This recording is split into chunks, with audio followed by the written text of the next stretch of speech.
kurudi Simba haijanichukua maamuzi magumu hata kidogo. Kwa kweli tu mimi mwenyewe na watu wenye wako karibu sana na mimi wanajua mimi napenda Simba.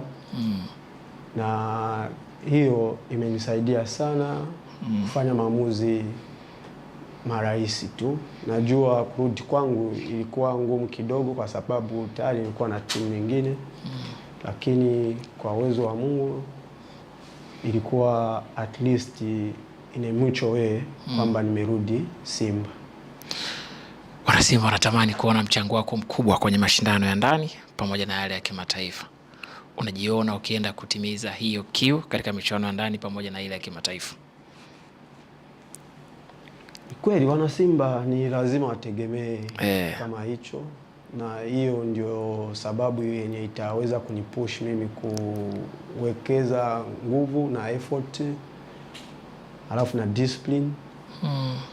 Inawezekana, na tumuombe Mungu tu. Mimi ni mtu tu binafsi, binadamu. Lakini najua Mungu anaweza kutusaidia kama wote sisi wana Simba tufanye makubwa.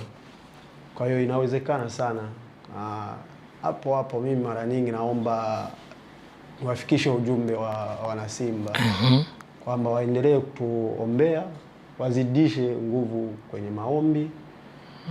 Na nahisi na naamini wote wenye ana mkataba na Simba atafanya kazi yake.